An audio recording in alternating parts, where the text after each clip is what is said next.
हर महादेव। चार औरत की अद्भुत कहानी बहुत ही दिलचस्प है। कहानी को ध्यान से सुनिएगा और अंत तक सुनिएगा। बीच में छोड़कर कहानी को सुनिएगा तो आपका पूरा रहस्य मालूम नहीं होगा। एक दिन एक पेड़ के नीचे चार औरत बैठी हुई थी। चारों में बैठे बैठे कुछ बातचीत चल रही थी। चलते चलते बात करते करते आपस में चारों बोलने लगे कि तुमसे बड़ा हम है, हमसे बड़ा तुम है। चारों उसमें उलझ गया। बात करते करते चारों सोचने लगे यहाँ हम लोग आपस में उलझ जाएंगे तो फैसला कौन करेगा। इसलिए ठीक है हम लोग चारों चले कोई और आदमी के पास। वो चारों के बात सुनकर फैसला सुनाएगा, उसी को बात हम लोग के मानने पड़ेगा। चारों औरत वहां से राजी हो गई और कहा कि ठीक है चले।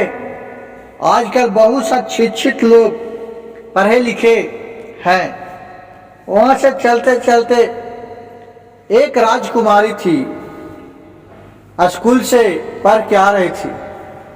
उस पर नजर पड़ा चारों के, तो चारों ने उसको बुला के बिठाया इज्जत प्रतिष्ठा से और बोली कि बच्ची हम लोग आपस में चारों औरत हैं। जो वृद्ध महिला था उन्होंने आपस में लड़ रहे हैं कि चारों में सबसे बड़ा कौन है।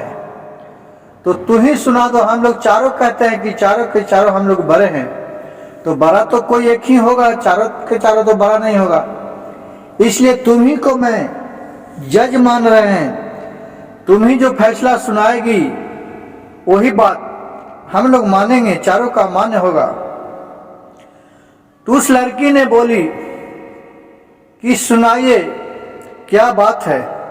यह सुनकर लड़की बोली कि मैं तो फैसला सुना देंगे, लेकिन आप लोग को फैसला सुनाने से पहले आप लोग का एक एक आदमी अपने अपने प्रस्ताव रखिएगा कि आप कौन हैं, आप कैसे बड़ा हैं, वो कौन है, वो कैसे बड़ा है। वो अपने गुण के बारे में आप लोग को प्रकट करने पड़ेगा। पहला वाली औरत बोली कि हे बच्ची, मैं भूख माता हूं। अगर मैं आदमी में भूख नहीं हो तो किसी का कोई कार्य नहीं करे, कोई किसी का काम नहीं करे, और आदमी बहुत ही आलस हो जाए और इससे संसार का कार्य रुक जाए, एक दूसरे को काम नहीं करेगा तो आगे का किसी का भी प्रगति नहीं होगा, किसी का काम नहीं होगा। इसलिए संसार का अर्थव्यवस्था भी रुक जाएगा। इसलिए मेरा कार्य इसमें सबसे महत्वपूर्ण है। यह बात सुनकर बच्ची ने बोली, लड़की ने, कि माता आप तो वास्तविक में बहुत बड़ा हैं, लेकिन आप मिठाई से भी पेट भरने के बाद आप शांत हो जाते हैं। रूखा सूखा भोजन होने से भी आपका भूख शांत हो जाता है। आप फल फूल खाने से भी आप शांत हो जाते हैं। मैं संसार को चला रही हूं। भूख में लोग रहकर कोई कार्य नहीं कर सकता है। खाना पीना खाने के बाद ही वह कार्य कर सकता है, उसमें शक्ति आता है। यही मनुष्य पर कितना भी भारी दुख हो, लेकिन जब मैं भूख में आता हूं तो सारी दुख भूल के और हमको खाने के लिए तत्पर हो जाते हैं, सब दुख को भूल जाते हैं। इसलिए मैं सबसे बड़ा हूं। ये बुढ़िया अपने बात रखकर और फिर पीछे हटी और दूसरे बुढ़िया आगे ने बढ़ी और बोली कि मैं प्यास मां हूं, और बोली कि हे बच्ची, भूख के बिना तो आदमी एक दिन भूखा रह सकता है, लेकिन प्यास के बिना एक दिन भी वह जिंदा नहीं रह सकता है। प्यास से वह तड़प तड़पने लगता है। अगर मैं न होता तो आज इस धरती पर पेड़ पौधा नहीं होता। मेरा भी इस सृष्टि के पीछे बहुत बड़ा योगदान है। तो लड़की बोली कि हाँ माता, आप तो वास्तविक में बर हैं, लेकिन मैं भी इसको नहीं मानती, क्योंकि आप मीठे जल से भी प्रसन्न होते हैं, गंगा जल से भी प्रसन्न होते हैं और नली के पानी से भी प्रसन्न होते हैं। प्यास को किसी भी तरह का पानी पीकर प्यास को बुझा लेते हैं। इसलिए मैं भी आपको उतना बड़ा नहीं मानती हूँ। यह बात सुनकर तीसरी बुढ़िया आगे बढ़ी और बोली कि मैं नींद माता हूँ। नींद माता बोले कि बच्ची, सृष्टि में मेरा भी बहुत बड़ा योगदान है।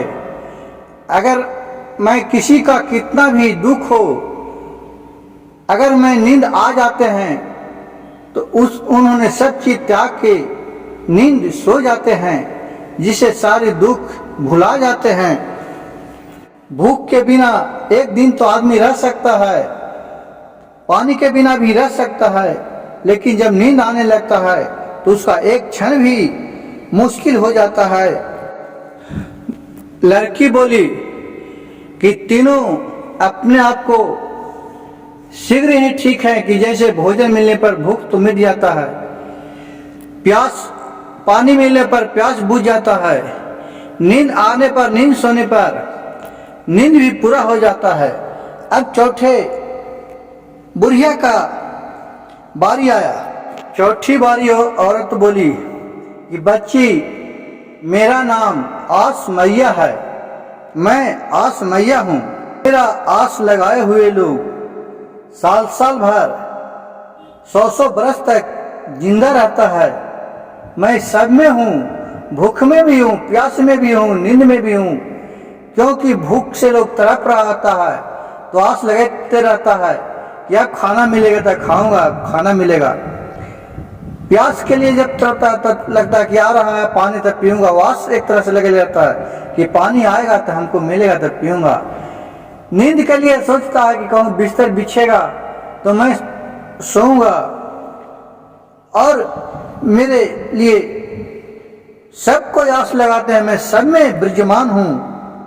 और इतना बोलकर वो लड़की थी जो आस माँ का पैर में लटक गई और बोली कि सबसे बड़ी तो तू ही हो माँ, कि जिसका घर में धन दौलत लाखों भरा हो और आस जब टूट जाता है तो वह निसंखार हो जाता है। और लड़की बोली कि माता, बड़ा तो एक तार का पेड़ भी होता है, लेकिन वह छां नहीं कर पाता है, और एक पेड़ आम का भी होता है कि जो मीठा मीठा फल देता है और आदमी को पेड़ पर बैठने के लिए छां देता है। इसलिए तार का पेड़ आम से लंबा होकर भी वह छोटा है, और आम का पेड़ छोटा होकर भी आदमी को छाया देता है और फल देता है। तो ये छोटा होकर भी तार से बड़ा है, इसका महत्व ज्यादा है जो तार के पेड़ से आम का पेड़ का महत्व ज्यादा है। उसी तरह सभी माता से आस माँ का महत्व ज्यादा है, अच्छा है। और वह जो लड़की थी वह बहुत ही शिव भगवान का भक्त थे। वह शिव गुरु का महिमा से और उनका ध्यान लगाकर ये सभी माता को सही सही फैसला सुनाई। दोस्तों, यह कहानी आपको कैसा लगा? अच्छा लगे तो मेरे कमेंट बॉक्स में हर हर महादेव जरूर लिखिएगा, और मेरे चैनल को लाइक कीजिएगा, सब्सक्राइब कीजिए और शेयर कीजिए।